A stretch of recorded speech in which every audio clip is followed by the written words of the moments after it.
Leadership is the ability to create change. Wherever you are, whatever role you're in right now, there's some opportunity for you to initiate change, to begin to lean into the process of leading something.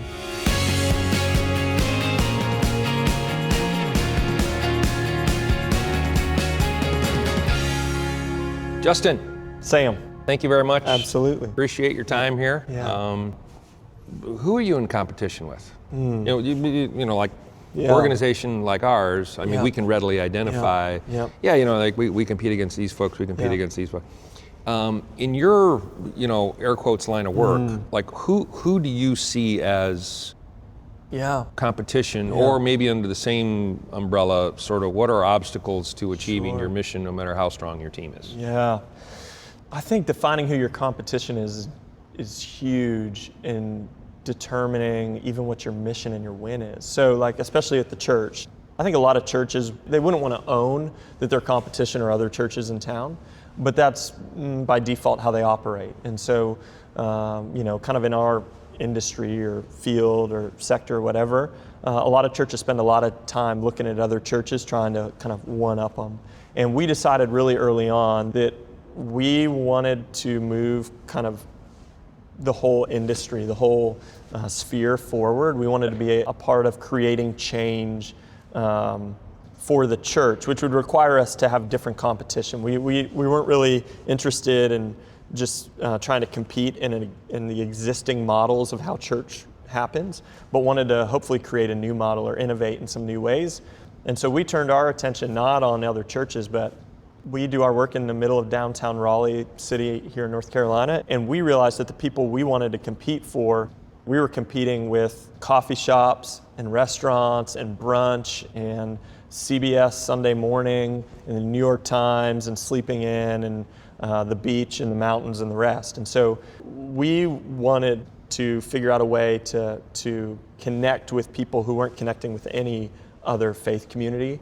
And so we took all of our cues from hospitality and our facility and our space and our music and even our approach, what we wear, how we communicate, is very much targeted at our competition being places that folks would opt out of church to participate in on a Sunday morning. And how do we create an environment that's as compelling, that provides as much peace or comfort or inspiration as any of those other spaces. And we became students of those organizations, you know. And so we see ourselves more, you know, it's funny, even when people walk by our space, lots of times they'll look through the windows when they don't know what it is. And yeah, I've heard a number of conversations where people go, I think this is the new bar in town, or I think this is the new restaurant, or I've heard this is a great art gallery, or, you know, they're just searching, trying to figure out what is even going. And that's because those were the places we were paying attention to try and create an environment for those folks. So yeah, our competition right now isn't really other churches. It's we're trying to compete with those other entities. So. Do you ever find yourself in a set of circumstances where you have to debate or defend your mission by comparison to other alternative missions?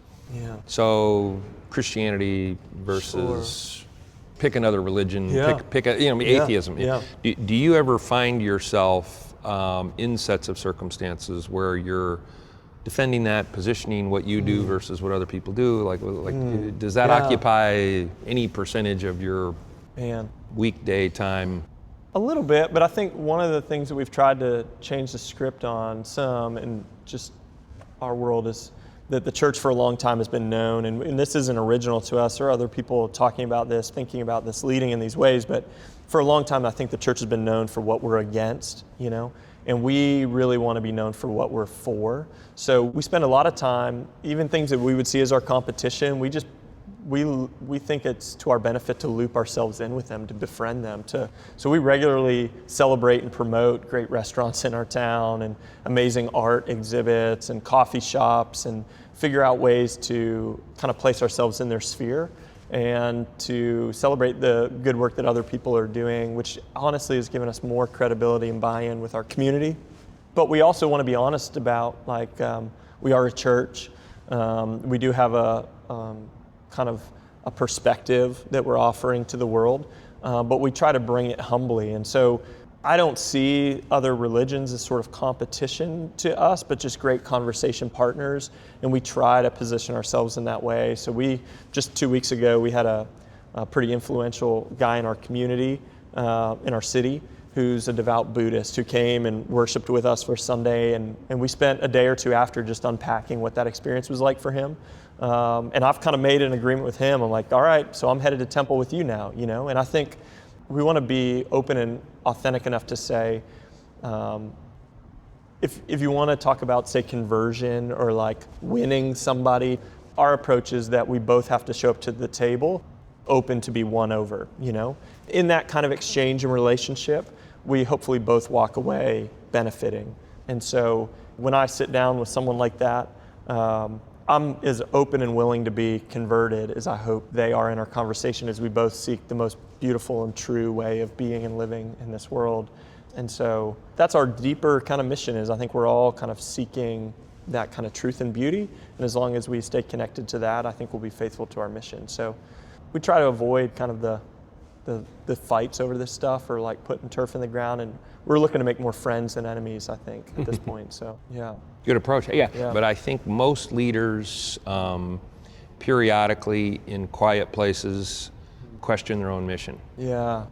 Are we really making a difference here? Is this is what we're doing? Yeah. Usually in the face of some sort of Sure. feedback or tough time or whatever it happens to be.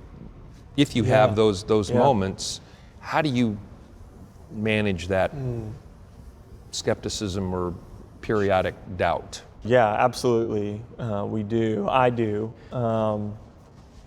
Our church's stated mission, it's actually kind of more of our vision. We just say that we all sort of imitate or follow somebody. You choose the clothes you wear, the car you drive, the town you live in. We all make those decisions based on somebody that we're trying to imitate. And so we just say that it's that everybody owes it to themselves to ask the question, who are you following or who are you imitating, and are they worth it? Are they worth following? Are they worth imitating? And we believe that the person of Jesus, that he lived a remarkable life that's worthy of imitation. And so we're seeking to live lives that imitate him, that when others see us, they would see Jesus, right? And the kind of life that he lived that was so compelling. And so there are plenty times where I will find myself in the weeds of what we're doing and all the meetings and all the budgets and the rest, and go, is this helping anybody live more like Jesus, or are we just like filling the air with stuff? Are any of us actually like kinder, more forgiving, merciful, gracious, people? Are people in our city really seeing that the folks who gather in our building regularly are, the most loving folks in town, or the most peace-filled? And I think in those moments, I've got like two options. I can either kind of go to despair, like we've lost the plot, we're not fulfilling our mission, our vision, this is sort of a waste of time and I need to start selling insurance or whatever. But the other option, and this is where I think I've trained myself to go, is that's a really great question and it's worth entertaining, because our mission, our vision matter enough. And so if what we're doing is not helping people live kind of remarkable lives, or lives that are worth imitating, then let's change what we're doing, And so that's typically when I'll bring those kinds of, I'll probably let it sit for a day or two, but then I'll probably bring that to the team and go, guys, is this really working? Are we really making a difference? And if not, let's not go another day down this path, and make the adjustments now and figure out and experiment and keep that entrepreneurial spirit alive. And not just sort of rest in that. So I have those moments all the time, but I often see them as a gift, or kind of a whisper to say, yeah, you might be headed in the wrong direction, but it's still an opportunity right now to redirect, to change, to get back into the sweet spot of where we think change happens. So I think our mission right now, to help people live lives worth imitating, there's not really a day where I doubt that. Like, I can commit my life to that, I would love for people to look at my life and go, I don't know about all that stuff he believes, but I wish I knew more people like him. I wish my life looked more like his. I mean, to me, that's a pretty compelling idea that everybody wants in on. So how we get there, we probably gonna have to change all the time, but I feel pretty committed to that. Yeah. What question would you have asked you that I wasn't smart enough to identify? What did I miss here? What do you want to be known for? Which I feel like is, such a heavy question that I am just now beginning to wrestle with. But I think professionally, the first thing is that, I want to say that I played a small part in moving the church forward, at least the model of the church, that the church will look different 20 years from now than it does today, and that we will have been a part of figuring that out. And the second thing that I've become increasingly passionate about is that when I was considering entering ministry, I had numerous people tell me this kind of like cliche kind of wisdom bit, and I think there is something true to it. But they would basically say, listen, if you can do anything else, do it. Like, do not get into ministry or working for the church unless it's the only thing you can do. And I understand why they say that. It's hard work, and it's just really unique, kind of strange stuff. And the church is not as holy and beautiful and all that as people sometimes. I mean, it operates like any organization or company. It can be rough. But a couple of months ago, I had the opportunity to hire someone from within our community who was on a very successful sort of business track. And I risked sitting down with them and saying, this is crazy. I mean, you would probably have to take a 50% pay cut and step out of this very successful career. But I think you're exactly the kind of person we would need to help us go from here. Would you ever even consider working at the church? And they shocked me and were like, I think I might. And because of that, they ended up coming on staff and have made such a difference in our organization. And what's really humbling is they'll say to me regularly, probably once a week, I can't tell you how grateful I am that I'm here and that I'm working here. I was fine doing what I was doing, but I've never felt more alive or more like I was in the sweet spot. And this is somebody who would have never taken a job at any other church or wasn't even thinking about it until we created that moment. And so I've never had really huge ambitions about growing a large church, but when I thought, man, if we could create that moment for more people to have meaningful work and to contribute to something that I think is really worthwhile, then I'm okay with us just exploding, because I want to create more and more and more of those environments. And so the second kind of thing I really hope to do, I think it's a big goal for my life when it comes professionally to the work of the church, is that I want us to become the kind of church where we say, unless you have to do something else, come join us. And to be the kind of organization that is just the most incredible environment to work for, where people feel really poured into and developed, that the sky's the limit, that their creative capacities are stretched.